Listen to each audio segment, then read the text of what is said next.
Ruang lingkup layanan bimbingan konseling di pendidikan anak usia dini. Pengertian bimbingan dan konseling. Bimbingan merupakan suatu proses pemberian bantuan yang dilakukan oleh seorang ahli kepada individu baik anak-anak, remaja, maupun orang dewasa dengan tujuan membantu mereka mengembangkan kemampuan diri serta mencapai kemandirian. Proses ini memanfaatkan kekuatan yang dimiliki individu serta berbagai sumber yang tersedia dan diselenggarakan berdasarkan norma-norma yang berlaku. Bimbingan dan konseling merupakan elemen penting dalam sistem pendidikan, di mana lembaga pendidikan bertanggung jawab mendampingi siswa menyelesaikan tugas perkembangan dan mengoptimalkan potensi mereka. Mengingat tujuan utama bimbingan konseling adalah membantu peserta didik mengembangkan semua potensi yang dimiliki secara optimal, maka dapat disimpulkan bahwa lingkungan pendidikan adalah lokasi yang paling utama dan harus menyediakan layanan tersebut. Layanan bimbingan dan konseling di pendidikan anak usia dini. Yang pertama, aspek nilai agama dan moral. Aspek ini meliputi kemampuan anak untuk mengenal dan menjalankan ajaran agama yang dianut, bersikap jujur, menolong, sopan, menghargai orang lain, bersikap sportif, menjaga kebersihan diri dan lingkungan, memahami hari besar agama, serta menunjukkan penghormatan dan toleransi terhadap keyakinan orang lain. Yang kedua, aspek fisik motorik.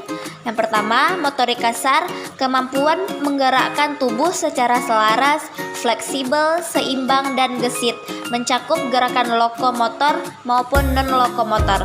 Yang kedua, motorik halus, kemampuan menggunakan jari dan alat secara tepat dan fleksibel untuk mengeksplorasi lingkungan serta mengekspresikan diri. Yang ketiga, kesehatan dan perilaku keselamatan, meliputi pertumbuhan fisik sesuai usia atau berat badan, tinggi badan, lingkar kepala, serta penerapan perilaku hidup bersih, sehat, dan aman. 3. Aspek kognitif. A. Belajar dan pemecahan masalah. Kemampuan menyelesaikan masalah sederhana dalam kehidupan sehari-hari dengan pendekatan fleksibel dan diterima secara sosial, serta mengaplikasikan pengetahuan dalam konteks baru.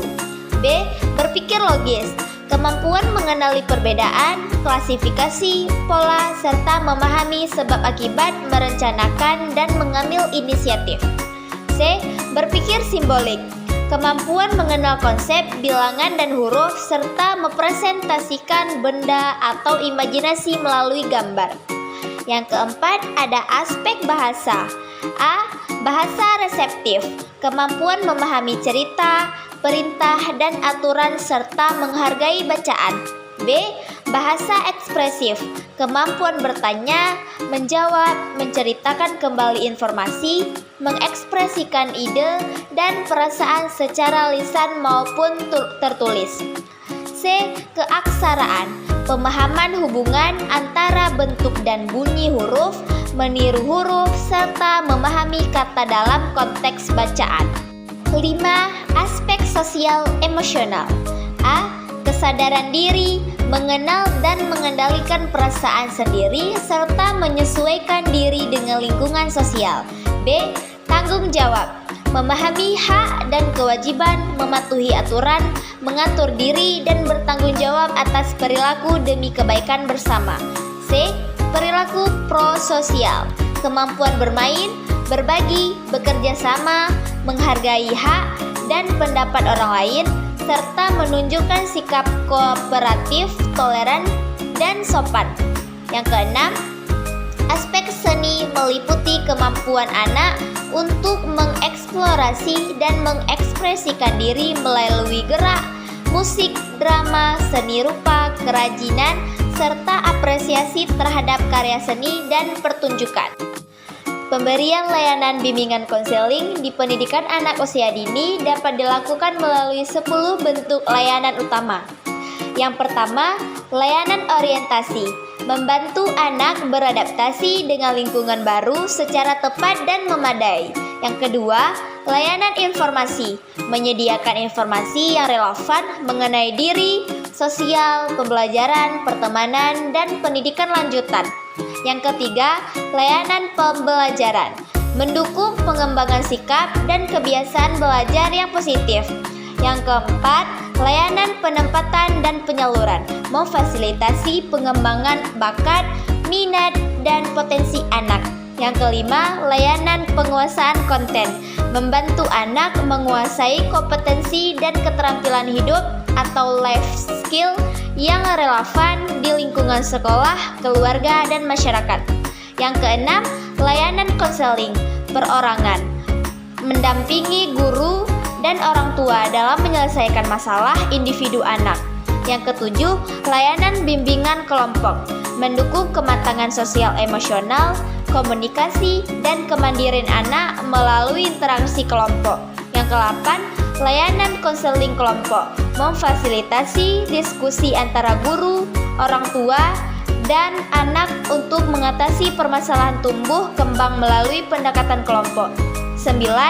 Layanan konsultasi, memberikan panduan bagi guru dan orang tua dalam mengidentifikasi dan menangani masalah anak, bekerja sama dengan tenaga ahli seperti dokter anak, ahli gizi, atau konselor. 10. Layanan mediasi, memfasilitasi penyelesaian konflik antara anak dengan orang tua, teman sebaya, atau pihak lain dengan konselor bertindak sebagai mediator. Peranan guru, bimbingan, dan konseling pada anak usia dini. A. Mendukung perkembangan emosional merupakan salah satu peran penting dari seorang guru bimbingan konseling pada anak usia dini. Berikut adalah penjelasan lebih lanjut mengenai hal ini. Yang pertama, mengenali emosi. Yang kedua, mengelola emosi. Yang ketiga, mengatasi kecemasan dan stres. Yang keempat, lingkungan yang aman dan mendukung. B. Membantu dalam mengembangkan sosial adalah salah satu peran utama dari seorang guru bimbingan konseling pada anak usia dini. Yang pertama, mengajarkan keterampilan sosial. Yang kedua, mengelola konflik. Yang ketiga, mendorong kerjasama. Keempat, kegiatan sosial yang positif. Kolaborasi konselor, guru, dan orang tua untuk mengembangkan kompetensi anak usia dini melalui bimbingan komprehensif.